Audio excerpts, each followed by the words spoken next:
Hello, everyone, and welcome back to the Boogie Board Tiki Bar. Today, I am delighted to be joined by Rachit Kataria, who I met in a cold plunge slash sauna event in Austin, Texas, and I'm glad to see him again. He's the co-founder and CEO of Centralize. Rachit, how is autumn in San Francisco treating you? It's going well. It's going well. Yeah, thanks for the intro. The cold plunge was a lot colder. It's not a lot nicer out here, I would say. Not too shabby. I'm actually in Oakland across the bridge from SF. Nice. So that's been nice. Yeah, yeah. Good deal. Well, I was reading about you a little bit in preparation for this, and it says I was reading an article from written about you while you were in college, and it said he's the son of parents who are engineers in the tech hub of San Jose, but entrepreneurship and computer science weren't part of your original career plan. So I'm wondering if you could take me back to maybe 10, 15-year-old Ratchet and tell me what's going through your mind at that time from a career standpoint. Sure, sure. I like you did the research. Yeah. So in high school, actually, parents were engineers. I grew up in the Bay Area, so I grew up in San Jose. I've been always surrounded by tech. My middle school is literally across the street from Infinite Loop, Apple HQ. So I've been seeing a lot of that growing up. But I actually wanted to be pre-med growing up. So that's why kind of the context was I had always wanted to be a neurosurgeon. And literally my junior summer before college, I had gone to India and literally scrubbed into an OR, shadowing a neurosurgeon, watching him do a surgery on a 10-year-old child that had a tumor in his spine. So kind of crazy having seen that experience, but then also in the back of my mind, always thinking about tech and if that's something that better aligned with my skill sets and interests. And so, yeah, that was a big decision that I made before heading into college. But actually, crazy enough, the day before I started classes at USC, I basically asked them to backspace my BME major for CS and switch out my intro to BME for intro to CS. And yeah, rest is history. I loved it. Gone to hackathons and met some of my best friends over there. Actually, my co-founder my first week of college, which is 10 years later. We can jump into that story. But yeah, very, very glad I made the decision that I did. So, what was the impetus for that decision? You'd just grown up around it, been intrigued by it. But, it is a you had to do something intentionally there. You're saying, hey, backspace my original intended major and take me down this path. Like, what was the moment where you're like, all right, this is what I'm doing? Yeah, I mean, I think medicine is still very exciting to me. I'm in the very fortunate position that my wife is a doctor over here. And so I get to live vicariously through her from that side. But at least on my end, when it was the summer before college, I'd just had the inklings that I'd always actually still been very plugged in and interested in tech throughout high school, APCS classes and just tinkering on the side. And so I taken actually a Python games course the summer before. And I was like, this is actually a ton of fun, building something, sitting down and you get up 2 hours later and there's something in the world that did not exist until you did that. It's just like a very gratifying feeling bringing something to life. So having had that experience, it was kind of what initially took me into thinking, maybe it's worth a try and just seeing before I commit to this 4, 8, 12 potential year path ahead with medicine, if there's something I could do in the realm of CS.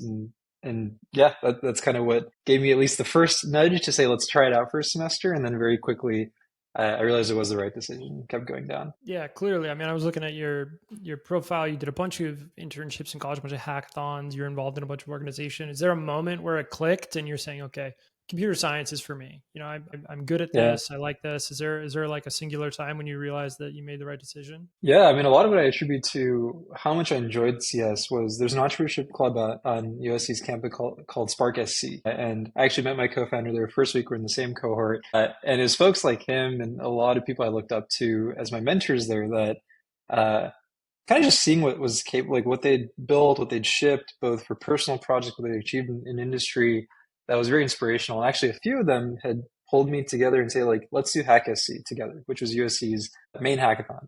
First college experience doing hackathons is my first semester. I'd not really done too much tech before. And one of the guys there, I'll shout him out because he's amazing, Riley Tessick, super smart guy.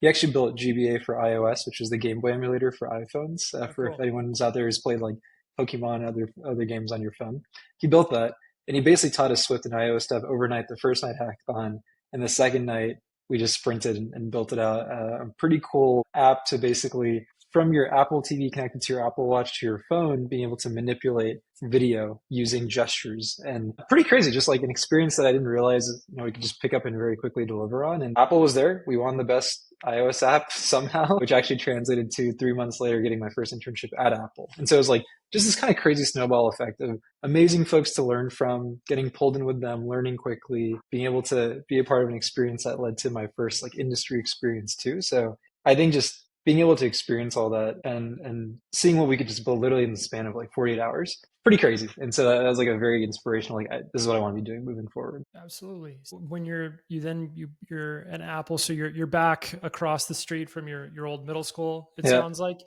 What was. was it like? What did you work on and learn at Apple? Yeah, yeah. That was a ton of fun. I had interned on the iCloud team. So this is right before iOS 10, I think it was, had come out. And the new Apple's very secretive, obviously. They're like, it was crazy. Your badge only gets you to the one corridor you have access to, nowhere else in the building. Some people that used to work there on my team had been OGs at the company, and they were like, we were literally part of projects in the past where I was a designer and I had no clue what I was designing. It was just like abstractions. And the Eng team was building something that I had no clue what they were working on. They're just taking my high level mockups and then doing something with it. So thankfully, it wasn't quite so vague for what I was building out. I was basically building a demo app that was used for WWDC that summer. So that was amazing. I got to go to WWDC, be there with all the developers, showcase the new iCloud features that power photos sharing. If you've ever seen like shared albums, Yeah, that's the of core. course. It's iCloud sharing team, so CloudKit. Yeah, ton of fun. My first foray into kind of taking my hackathon that got the internship to effectively hackathoning for a summer for Apple to build out a feature or product that would showcase how other developers would use iCloud. So yeah, very rewarding experience, and obviously just kept me excited about staying in tech. Absolutely. And then you ended up at Facebook, correct? And so Yeah, I yeah. saw you at Facebook for a couple of years. Take me through kind of your journey there. And I assume so. You did internships there, but then you're actually working there professionally out of college. So maybe talk about that transition in your life. What's it like to go from okay, I'm interning at these various cool places, I'm doing hackathons, to now like I'm in the ship, we're moving forward, and I'm pushing. Yeah, yeah. I owe a lot to Meta, or Facebook at the time, and then Meta is probably one of my favorite internships. I'd interned there twice actually. So 2017, I was an intern on Facebook Stories. I built out their text mode on Stories back then. And then in 2018, I'd gone to New York and shipped features for Origami, which is their internal design tool. And yeah, I mean, the culture, funnily enough, can be more different than Apple. It's like the whole concept of being open and connected, which is true internally. Like I can see anything and everything that people are building in the company. I was throwing calendar events on, VPs and directors that I thought were really cool and wanted to learn from, and they would make the time of day. And it was kind of just like this really rewarding. The world's your oyster. You're an intern, but you're basically treated like a full timer.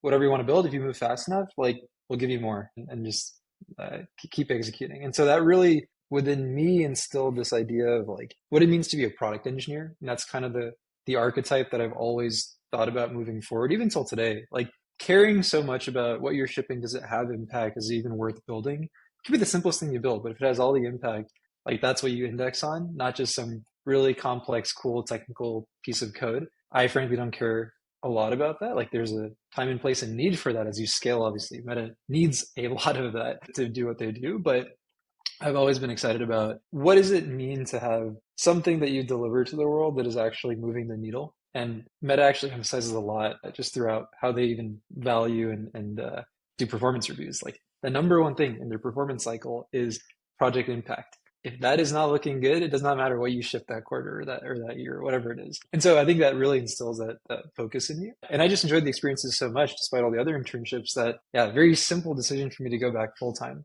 So I was there for 2.5 years, and I kind of lucked out. May 2020, COVID hit. It was kind of crazy and everything moving online. And I had the really good fortune of basically being one of the founding engineers on Facebook Shops, which was their big e-commerce push during COVID. And we scaled basically an alpha team shipping it out. Zuck's like, this has got to get shipped in May.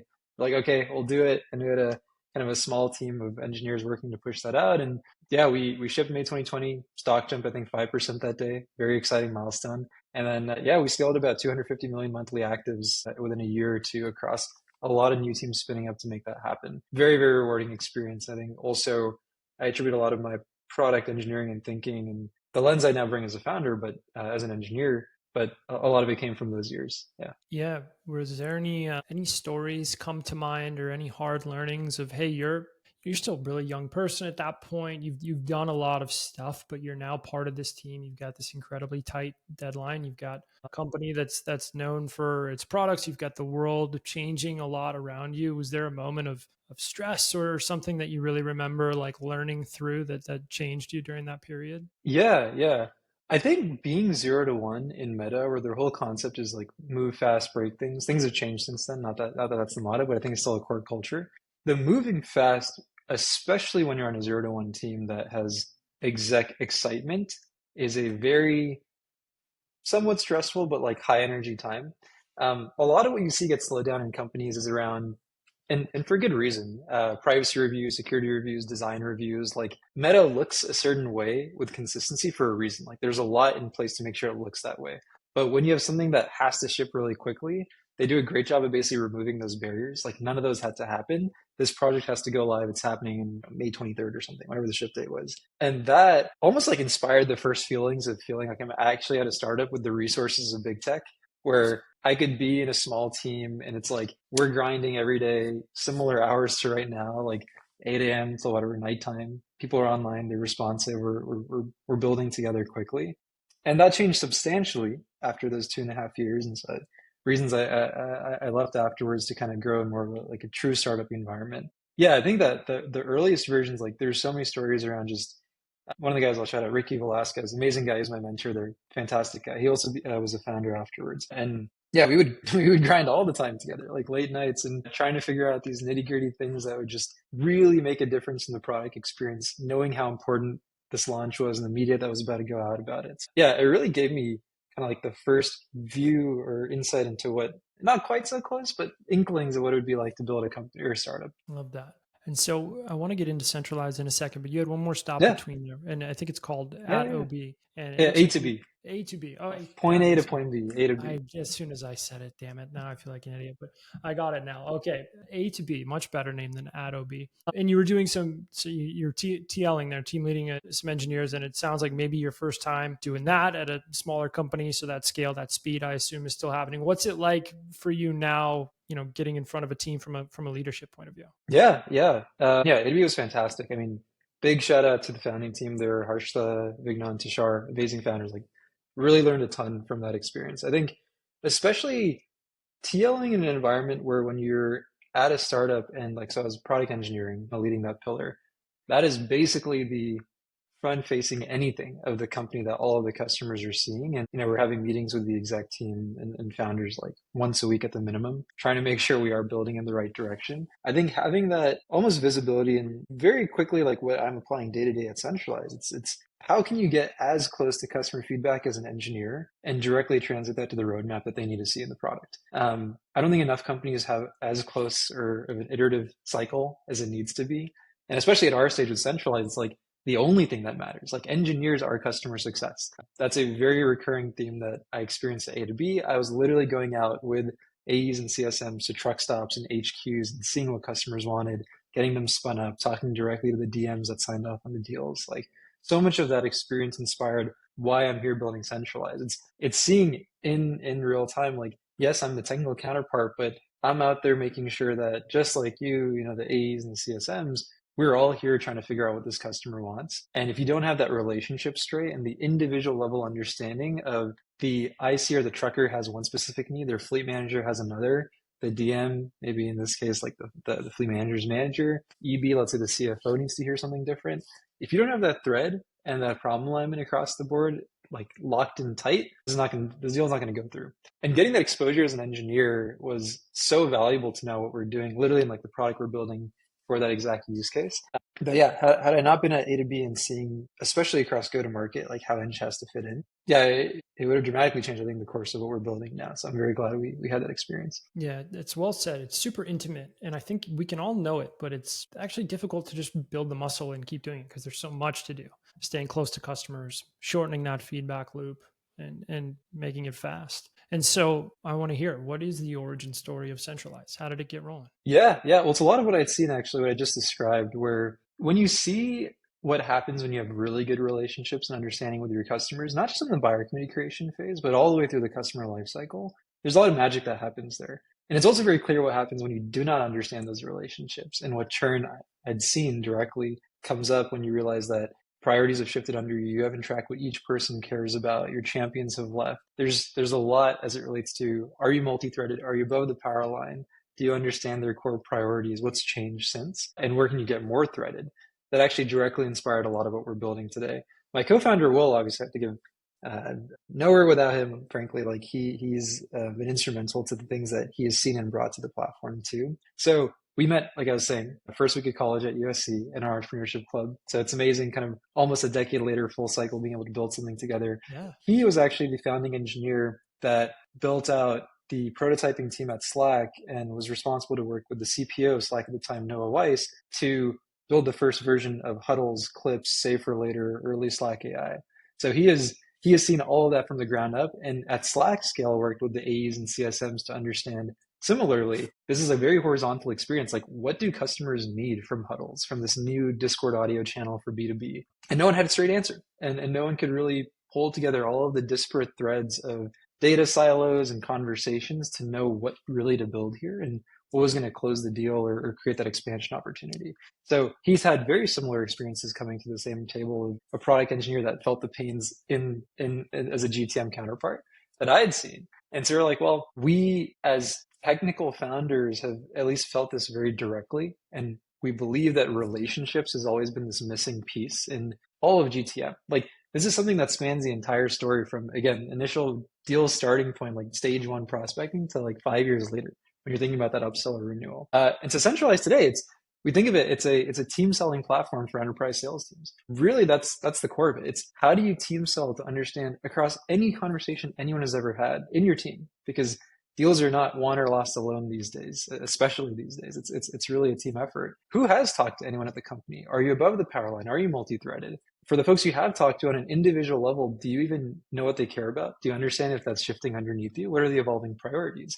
And then finally, if you're not threaded, how do you become more threaded? How do you understand and leverage your team's networks to expand into the account, almost the buyer white space around who you've engaged with? And can you lean on your execs and their advisors and their investors and your networks to know what's missing? And if you can do all of that, now you're winning more. You're closing deals faster because you're pulling in the right people faster and you're saying the right things to them. So that's a lot of the core of the product. It's how do we bring that and almost give team solving as a service to every mid-market enterprise revenue team. So you mentioned both the power line and being multi-threaded a couple times. Can you take me through what is the power line? Are you talking to certain companies where maybe they have this frustration that they don't know how to speak to, and you're having to kind of enlighten them as to what this power line concept is? Can you just talk about what it is that you're seeing in the market there? Yeah. I mean, one of the best learnings we've actually picked up is from a very good friend of ours, Haley Katzman. She's the SVP of Strat Sales at HighSpot, Series F company. They're doing really well. And she actually was one of their first AEs and SDRs, like one of the earliest reps. And she grew over 10 years to become their SVP of Strat Sales. So she's seen a lot. And a really crazy anecdote that she shared actually is they took 2 years internally with a data science team of however many dollars in salary there to basically understand, are they above the power line and are they multi-threaded? Power line for them implies, are you realistically above VP or C-suite? Are you getting to the folks that have true decision-making power and are running these organizations? And multi-threading in her definition was actually very specific too. And there's a pretty amazing stat that she shared with us, which was she did this exercise, pretty insane. Like, internal Tableau dashboard took 2 years to make it. It's now the most important thing that they look at as an entire business, which is SVP, VP, director, manager, IC for every rep across their entire book.